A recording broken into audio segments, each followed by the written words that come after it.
Uttar Pradesh BEd संयुक्त प्रवेश परीक्षा 2025 आयोजक बुंदेलखंड विश्वविद्यालय झांसी उत्तर प्रदेश के काउंसलिंग गाइडलाइन जारी कर दिए हैं।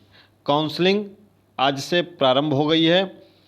काउंसलिंग की डिटेल तिथियों के बारे में इसके पहले ही वीडियो बनाकर चैनल पर अपलोड कर दिया गया है। अगर आपने नहीं देखा है तो जाकर देख सकते हैं। हम इस वीडियो में आपको काउंसलिंग के दिशा निर्देश बताएंगे। सबसे महत्वपूर्ण आपके लिए है कि अगर आप इस समय अपीयरिंग में थे, यानी कि आपका ग्रेजुएशन अंतिम सेमेस्टर था या अंतिम वर्ष था, तो आपको अंक तालिका की स्कैन कॉपी अपलोड करना अनिवार्य होगा। पहला, जिसके पास अंक तालिका की मूल प्रति नहीं होगी, जैसे इलाहाबाद विश्वविद्यालय में अंक तालिका तुरंत मिल जाती है, लेकिन अन्य विश्वविद्यालयों में अंक तालिकाएं 3 से 4 महीने बाद मिलती हैं जो ओरिजिनल होती हैं। आपके पास इंटरनेट कॉपी होती है, उसको आप निकलवा लीजिए छठे सेमेस्टर का या तीसरे वर्ष का, जो भी हो। अगर वार्षिक है तो तीसरे वर्ष का, सेमेस्टर है छठे सेमेस्टर का, निकलवा कर उस इंटरनेट कॉपी पर अपने प्रधानाचार्य यानी कि जो प्रिंसिपल हैं आपके कॉलेज के, उनसे प्राचार्य से उनसे आप मोहर व हस्ताक्षर करवा लीजिए। क्या करवाना है? मोहर करवा लेना है और हस्ताक्षर करवा देना है, यानी कि सत्यापित करा लेना है। ठीक है, और वही अपलोड कर देना है। यह सबसे महत्वपूर्ण है, जिनका अपीयरिंग है और जिनके पास हार्ड कॉपी में मार्कशीट नहीं है। तो चलिए अब हम काउंसलिंग के बारे में आपको बता देते हैं। 5 राउंड में काउंसलिंग होगी, जैसे कि हमने पिछली वीडियो में आपको बता दिया है। जिसमें पहली काउंसलिंग जो होगी वह मुख्य काउंसलिंग होगी, जिसमें प्रथम काउंसलिंग में पहली रैंक से अंतिम रैंक तक सभी को बुलाया गया, जिनका भी रैंक जारी हुआ। जिन्होंने प्रवेश परीक्षा नहीं दिया है उनका प्रवेश नहीं होगा, कदापि नहीं होगा। दूसरे राउंड में भी प्रथम रैंक से लेकर अंतिम रैंक तक, लेकिन दूसरे राउंड में किनको भाग मिलेगा?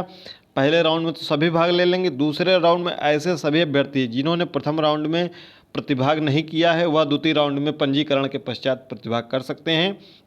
और ऐसे अभ्यर्थी जिन्हें प्रथम राउंड में कोई सीट नहीं आवंटित हुई है अथवा सीट आवंटन के पश्चात निश्चित समय अवधि में अपना प्रवेश सुनिश्चित नहीं किया, वह सभी पंजीकरण के पश्चात द्वितीय राउंड में प्रतिभाग कर सकते हैं। जिनको अगर कॉलेज मिल जाएगा और अगर उस कॉलेज को फाइनल रूप से लॉक नहीं करते हैं, तो यानी कि आप अलॉटमेंट लेटर नहीं डाउनलोड करते हैं और फिर से जमा करके, तो आप सेकंड राउंड में भाग ले सकते हैं। अगर आपको कॉलेज मिल जाएगा, अपने कॉलेज को आप लॉक कर देंगे और वहाँ पर डॉक्यूमेंट वेरिफिकेशन वगैरह सब करा लेंगे, तो द्वितीय राउंड में आप भाग नहीं ले पाएंगे।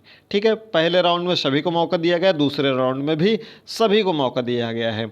और तीसरे राउंड में पूल काउंसलिंग होगी। पूल काउंसलिंग वो होती है जिसमें एक साथ में पूरी फीस जमा हो जाती है। तो ऐसे सभी छूटे हुए ऐसे अभ्यर्थी जिन्होंने प्रथम राउंड एवं द्वितीय राउंड में प्रतिभाग नहीं किया है अथवा जिन्हें कोई सीट आवंटित नहीं है, वह तीसरे राउंड में भाग ले सकेंगे। चौथा राउंड होगा सीधे प्रवेश, जो कि आप डायरेक्ट महाविद्यालय में संपर्क करके वहाँ अगर जो भी रिक्त सीटें बचेंगी तब आप प्रवेश ले सकते हैं। अगर सीटें रिक्त नहीं बचती हैं तो आप चतुर्थ राउंड में प्रवेश नहीं ले सकेंगे। और आप इस यहाँ पर लिखा भी हुआ है कि इस सभी स्टेट रैंक धारकों के लिए, यानी कि जिन्होंने प्रवेश नहीं लिया है, प्रवेश परीक्षा नहीं दिया है या जिनको रैंक नहीं दी गई है, वह प्रवेश नहीं ले सकते हैं। और 5वां राउंड अल्पसंख्यक संस्थानों में सीधा प्रवेश होगा, वह अभी स्टेट रैंक के वालों के लिए। ठीक है, महत्वपूर्ण क्या है? महत्वपूर्ण निर्देश यह है कि जिन्हें रैंक प्रदर्शित की गई है वही केवल पात्र होंगे इसके लिए।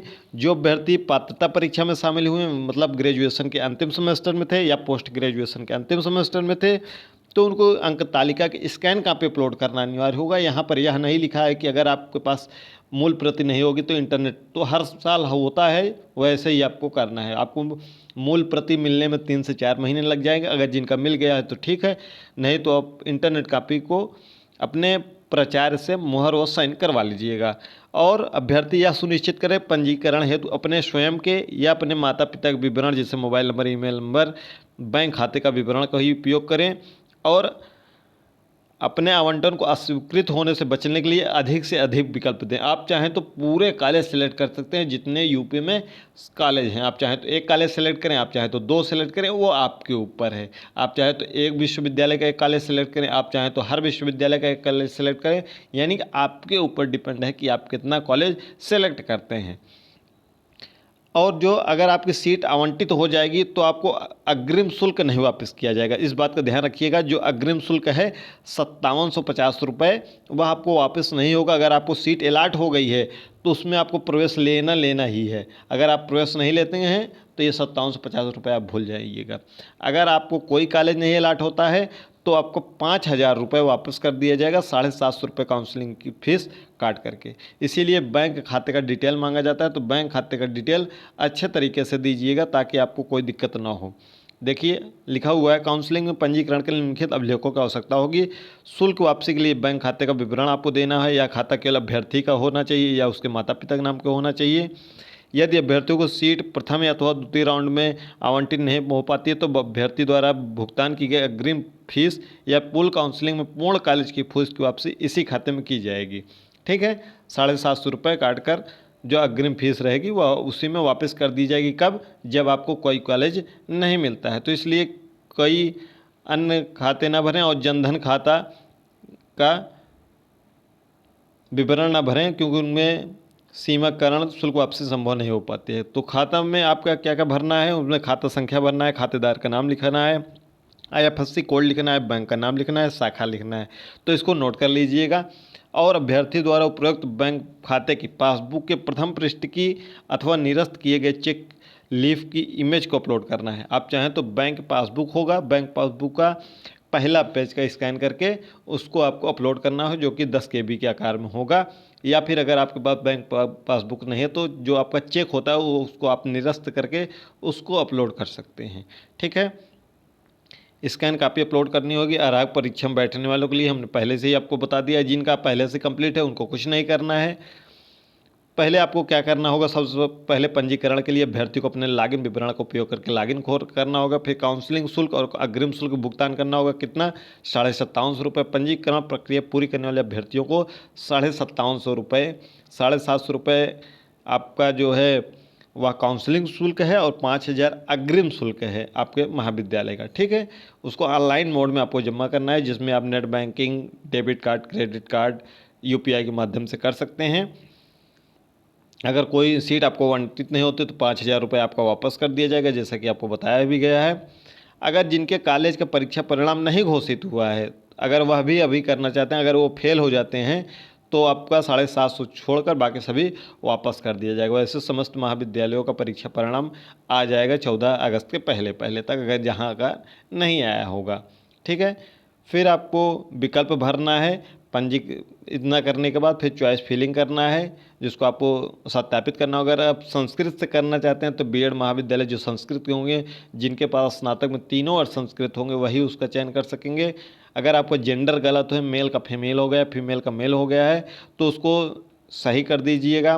ठीक है, अपने पसंद के अनुसार चाहे जितने विकल्प भर सकते हैं, और आवंटन स्वीकृत होने के लिए ज़्यादा से ज़्यादा विकल्प दें और उसको आगे पीछे कर सकते हैं। ध्यान दीजिएगा, उसको क्रमबद्ध रूप से लगाइएगा, ऐसा कॉलेज सीरियल वाइज कि आपको अगर यह कॉलेज नहीं मिलता है तो यह मिल जाता है, तो इसमें आपको करना है, तो ऐसा कॉलेज सेलेक्ट करिएगा। अगर ये दोनों ही नहीं मिलते हैं तो हम तक को तीसरे में करना है, तभी आप सेलेक्ट करिएगा, अन्यथा उसको सेलेक्ट ना करिएगा। क्योंकि कॉलेज आपका कोई भी मिल सकता है, वह डिपेंड करेगा आपके मेरिट पर। आप अपना रैंक बता दीजिएगा, स्टेट रैंक क्या है, कैटेगरी रैंक क्या है, और किस कॉलेज, किस महाविद्यालय में आप प्रवेश लेना चाहते हैं, तो उसको कमेंट करके हमको ज़रूर बता दीजिएगा, ताकि आपको बताया जा सके कि आपका चयन हो जाएगा कि नहीं हो जाएगा।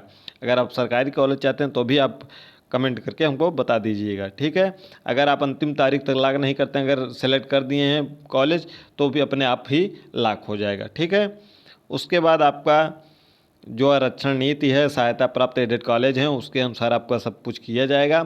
फिर उसके बाद आपका जब आपको कॉलेज आवंटित हो जाएगा, फिर आपको क्या करना है, जिन कॉलेजों को कॉलेज आवंटित किया जाएगा उन्हें पोर्टल पर अनंतिम आवंटन सह पुष्टि डाउनलोड करने के पूर्व एक्सेप्ट बटन पर क्लिक करना होगा। उसके बाद जब आपको कॉलेज अलॉट हो जाएगा तो फिर कॉलेज शुल्क, अग्रिम कॉलेज शुल्क से अधिक अगर रहेगा तो वह आपको शेष राशि भुगतान करनी होगी, जो तिथि बताई गई है पिछली वीडियो में।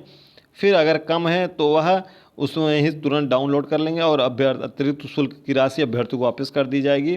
ठीक है, SC ST EWS अभ्यर्थी को कॉलेज शुल्क से अधिक होने पर शेष राशि का भुगतान करना होगा। फिर जब आप पेमेंट कर देंगे आपको अनंतिम आवंटन सह पुष्टि प्रमाण पत्र एक मिलेगा। ठीक है, फिर उसको ले जाकर अपने प्राचार्य से, जिस महाविद्यालय में आपका आवंटन होगा वहाँ पर प्राचार्य द्वारा अभ्यर्थियों के मूल दस्तावेजों का भौतिक सत्यापन किया जाएगा आपका। ठीक है, और उसके बाद अगर आपको कोई दिक्कत समझ में आती है तो आपका अभ्यर्थन वहाँ पर निरस्त भी किया जा सकता है। जब आपको रिपोर्ट करना है, जिस समय जब आपको कॉलेज मिल जाएगा तो क्या क्या लेकर जाना है, इसको अभी से आप नोट कर लीजिएगा और इसको पूरी व्यवस्था इसकी कर लीजिएगा। अंतिम आवंटन सह पुष्टिकरण प्रमाण पत्र जो कि आपको 14 तारीख को बाद मिलेगा। ठीक है, आपका आवेदन पत्र आपने पहले आपके पास होगा, प्रवेश पत्र आपके पास पहले होगा, स्कोर कार्ड आपके पास पहले होगा, अगर नहीं होगा तो नेट कापी निकाल लीजिएगा। जन्म तिथि प्रमाण पत्र ले जाना है, जिसमें 10वीं का आपको प्रमाण पत्र ले जाना है। अर्हता परीक्षा तक सभी अंक पत्र और प्रमाण पत्र, यानी कि हाई स्कूल, इंटर, ग्रेजुएशन, अगर आप पोस्ट ग्रेजुएशन के बेस पे ले रहे हैं तो पोस्ट ग्रेजुएशन। उसके बाद अपनी श्रेणी ओबीसी SC ST जो भी वेटेज है NSS NCC का, उसको लेकर जाना है अगर आपके पास है तो। एक पहचान पत्र जिसमें आधार कार्ड होगा, पासपोर्ट साइज की फ़ोटो 2 और सभी शुल्क प्रतियों की प्राप्ति जो आप अभी पेमेंट करेंगे 5750 रुपये उसका पेमेंट का, और जो उसके बाद 46,000 करेंगे अगर प्राइवेट कॉलेज है तो उसका, इसको लेकर जाना है। आपको TC लेकर जाना होगा, आपको कैरेक्टर ले जाना होगा। ठीक है, इसको सबको लेकर जाकर यही कर देना होगा। और ये हर दूसरे भी में भी सेम प्रक्रिया अपनाई जाएंगी। ये तीसरे जो आपका तीसरा राउंड होगा पोल काउंसलिंग में आपको 750 और 5,000 रुपये ये नहीं होगा, आपको सीधे पूरा जितनी फीस है आपकी 52,000 रुपये इसको जमा करना होगा। ठीक है, ये 52,000 जो रुपये है इसको एक साथ में जमा करना होगा, ये नहीं तो अग्रिम शुल्क नहीं जमा करना होगा पोल काउंसलिंग में। उसके बाद फिर डायरेक्ट जब काउंसलिंग होगी, डायरेक्ट काउंसलिंग में आप सीधे आप जाके कॉलेज में संपर्क करके बात कर सकते हैं। ये सभी चीज़ें लिखी हुई हैं कि अग्रिम शुल्क क्या है नहीं है, अंग्रेजी में भी लिखा हुआ है। अगर आप हिंदी में नहीं समझ पा रहे हैं तो अंग्रेजी में इसको समझ सकते हैं।